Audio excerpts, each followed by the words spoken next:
నమస్తే, welcome to our channel. నేను ప్రియాంకరావు. ఏపీలో బై ఎలక్షన్స్ రాబోతున్నాయా? ఇప్పుడు ఇదే చర్చనీయాంశంగా మారింది. ఎందుకంటే 6 ఎమ్మెల్యేల మీద వేటు వేయబోతున్నారు, లేదంటే వాళ్ళకి జీతాలు కట్ చేయబోతున్నారు, లేదా బై ఎలక్షన్స్ రాబోతున్నాయి. ఇలాంటి ప్రశ్నలు ఉత్పన్నమవుతున్నాయి. అసలు ఆ 6 ఎమ్మెల్యేలు ఎవరు? ఎందుకు వాళ్ళ మీద ఇలాంటి రూమర్స్ వస్తున్నాయి? ఇవి రూమర్సా, నిజమా అనేది తెలుసుకుందాం. మనతో మాట్లాడడానికి సీనియర్ జర్నలిస్ట్ సిఎస్ రావు గారు ఉన్నారు. ఆయన అడిగి తెలుసుకుందాం. నమస్కారం సార్. నమస్తే సార్, ఏపీలో ఒక 6 ఎమ్మెల్యే ఉన్నారు. వాళ్ళ మీద వేటు పడబోతుంది. అంటే బై ఎలక్షన్స్ రాబోతున్నాయని కొందరు అంటున్నారు. కొంతమంది ఏమో వాళ్ళు లేదు, వాళ్ళని సస్పెండ్ చేస్తారని చెప్పేసి ఇంకొంతమంది అంటున్నారు. ఇంకొంతమంది వాళ్ళకి ఏవైతే జీతభత్యాలు ఇస్తున్నారో వాటన్నిటిని కూడా కట్ చేసేస్తారు అని ఇలాంటి రూమర్స్ క్రియేట్ అవుతున్నాయి. అసలు 6 ఎమ్మెల్యేలు ఎవరు? ఎందుకు వాళ్ళ మీద ఇలాంటి రూమర్స్ వస్తున్నాయి? ఏం జరిగింది? 6 కాదు, 11 మంది ఎమ్మెల్యేలు వైఎస్ఆర్ కాంగ్రెస్ పార్టీకి ఉన్నారు. ఓ సో ఈ 6 మీద అంటే గైర్హాజరయ్యారు, వాళ్ళకి టీఏలు డిఏలు ఎందుకు ఇవ్వాలి అనే దాని మీద చర్చ జరుగుతున్నటువంటి క్రమంలో ప్రభుత్వము ఆ ఎమ్మెల్యేల మీద చర్య తీసుకునేంత వరకు జగన్మోహన్ రెడ్డి గారు వెయిట్ చేయరు అనుకుంటున్నారు. ఎందుకంటే జగన్మోహన్ రెడ్డి గారు బెంగళూరులో ఉన్నా, లేదంటే లోటస్ పాండ్లో ఉన్నా, తాడేపల్లిలో ఉన్నా, ఎక్కడున్నా సరే ఆయన రాజకీయ వ్యూహాలు రచిస్తూ ఉంటారనేది వైఎస్ఆర్ కాంగ్రెస్ పార్టీలో ఉండేటువంటి వాళ్ళు చెప్పేటువంటి మాట. అలాగే నిత్యం ఆయన ప్రతి క్షణం రాజకీయ వ్యూహాలు రచిస్తూ ఉంటారు. ఆయన పబ్జీ గేమ్ ఆడడం అని చెప్పేసి కొలిగిపూడి శ్రీనివాసరావు గారు, తెలుగుదేశం పార్టీ ప్రెసిడెంట్ ఎమ్మెల్యే, ఆయన అప్పట్లో రైతుల పక్షాన్ని పోరాడేటప్పుడు కూడా చెప్పారు జగన్మోహన్ రెడ్డి గారి గురించి. సో కాబట్టి జగన్మోహన్ రెడ్డి గారు ప్రభుత్వానికి అవకాశం ఇవ్వరు. ప్రభుత్వం చర్యలు తీసుకుంటుంది, చర్యలు తీసుకునే అవకాశం ఉంది అని ఎప్పుడైతే సమాచారం లీక్ అవుతుందో వెంటనే ఆయనే పై చేయిగా నిలిచేలాక ఆయనే మూకుమ్మడిగా రాజీనామాలు చేయించే అవకాశం ఉందనేది చాలా కాలంగా వినిపిస్తూ ఉంది.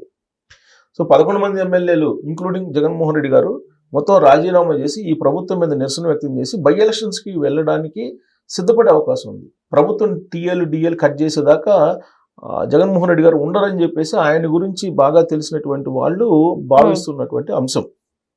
ఎందుకు అని అంటే, జగన్మోహన్ రెడ్డి గారు వైఎస్ఆర్ కాంగ్రెస్ పార్టీ పెట్టిన తర్వాత కాంగ్రెస్ పార్టీ నుంచి కొంతమంది ఎమ్మెల్యేలు అప్పట్లో వచ్చారు. వచ్చినప్పుడు ఆయన బై ఎలక్షన్స్కి వెళ్ళారు.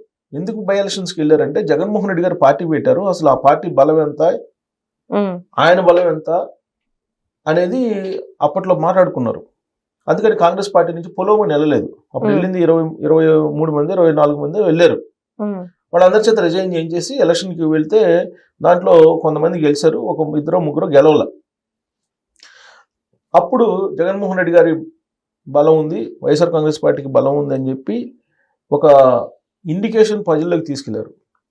అప్పుడు కాంగ్రెస్ పార్టీ నుంచి అనేక మంది వైఎస్ఆర్ కాంగ్రెస్ పార్టీకి వచ్చారు.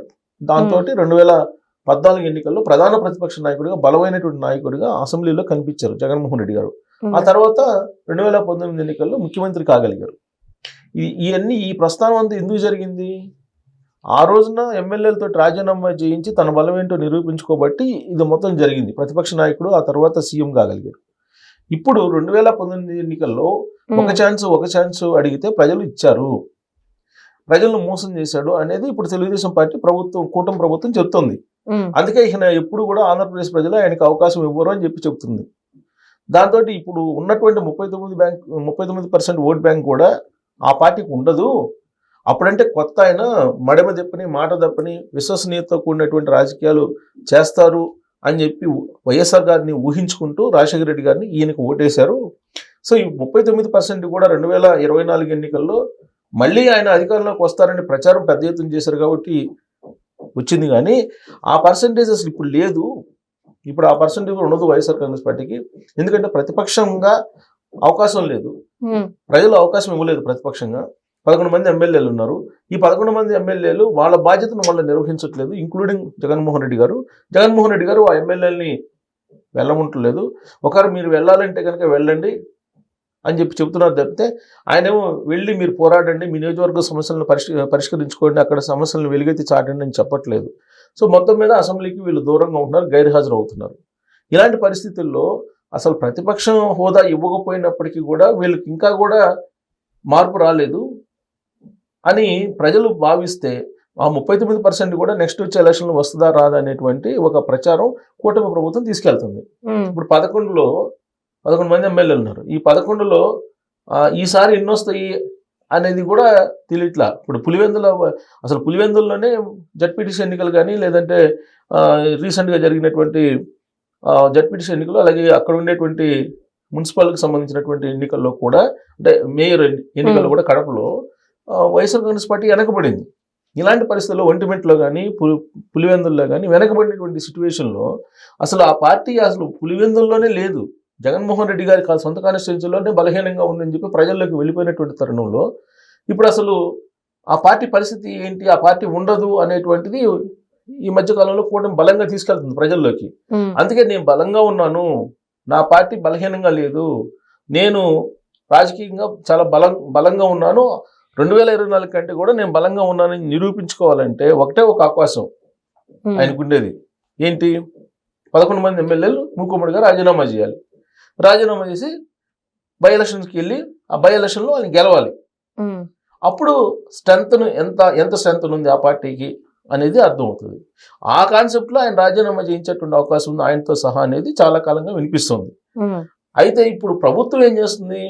అసలు వరుసగా 3 సమావేశాలకు రాకపోతే అనర్హత వేటు వేయచ్చు అని చెప్పి ఒకనొక సమయంలో అయ్యన్న పాత్రుడు గారు స్పీకర్ గారు చెప్పారు. అలాగే అసలు ఎమ్మెల్యేలు రాకపోతే అసెంబ్లీకి ఎందుకు జీతాలు ఇవ్వాలి? జనరల్గా ఉద్యోగులకి అయినా సరే పనికి వస్తేనే జీతం ఇస్తారు. డిఎల్ ఎవరికి ఇస్తారు? విధులకు హాజరైనటువంటి వాళ్ళకి డిఎల్ ఇస్తారు. విధులకు హాజరు కానిటువంటి వాళ్ళకి డిఎల్ ఎందుకు ఇస్తారు? ఇవ్వరు కదా. అంతే. సో ఇది ఎథిక్స్ కమిటీకి పంపించారు అయ్యన్న పాత్రుడు గారు. మీరు చూడండి, గైర్హాజరు అవుతున్నారు, ఇది ధర్మం కాదు కదా, దీనికి ఒక నైతికత అనేది ఉండాలి కదా.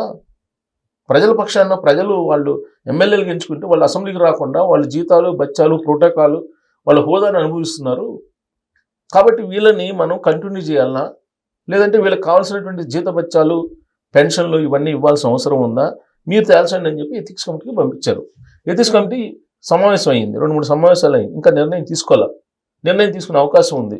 అయితే ఆ నిర్ణయం తీసుకునే లోపలే ఎలాగ నిర్ణయం తీసుకుంటారు? ఏం తీసుకుంటారు? పని చేయనటువంటి వాళ్ళకి పనికి తగిన వేతనం అని చెప్పి ఢిల్లీ నుంచి వినిపిస్తున్నప్పుడు పని లేని దానికి వేతనం ఎందుకు? సో కాబట్టి వేతనాలు కట్ చేసే అవకాశం ఉంది, టీఎల్ కట్ చేసేటువంటి అవకాశం ఉంది. సరే, అనర్హత వేటు వేస్తారంటే అనర్హత వేటు వేయటానికి కూడా అవకాశం ఉంది. అయితే ఆ లోపలే అనర్హత వేటు వేసే లోపలే మూకుమ్మడి రాజీనామాలు చేసి ప్రజల్లోకి వెళ్తే బై ఎలక్షన్స్ వస్తాయి, బై ఎలక్షన్స్కి వెళ్ళాలి అనేటువంటి ఆలోచన జగన్మోహన్ రెడ్డి గారు చేస్తున్నారు అనేది చాలా కాలంగా వినిపిస్తూ ఉంది. సో అది జరిగితే కనుక ఆ పార్టీ ఇప్పుడు ప్రభుత్వం డిఎల్ కట్ చేయాలని నిర్ణయించుకోవడం, అలాగే వాళ్ళని అనర్హత వేటు వేయాలా లేదా అనేది ఆలోచించడం, వీటన్నిటికంటే ముందు ఇంకో స్టెప్ జగన్మోహన్ రెడ్డి గారు ముందు వేసి ప్రభుత్వాన్ని ఇరుకుని పెట్టేలాగా మూకుమ్మడి రాజీనామాలు చేసి బై ఎలక్షన్స్కి వెళ్తారని చెప్పి వైఎస్ఆర్ కాంగ్రెస్ పార్టీలో అంతర్గతంగా చర్చ జరుగుతుంది. మరి ఆ ధైర్యం చేస్తారా జగన్మోహన్ రెడ్డి గారు? 2014 ఎన్నికలకు ముందు చేసినట్టు చేస్తారా, లేదంటే ఆయన సర్వే రిపోర్ట్లు ఎప్పుడు బేరీజ్ వేసుకుంటుంటారు. సో ఆయన కనుక వెళ్ళకపోతే ఆయన 39% కూడా బహుశా డౌట్ ఏమని ఇప్పుడు కూటమి ప్రభుత్వం ఏ విధంగా అయితే ప్రచారం చేస్తుందో దాన్ని నమ్మాల్సి వస్తుంది. Okay, right. Thank you so much sir.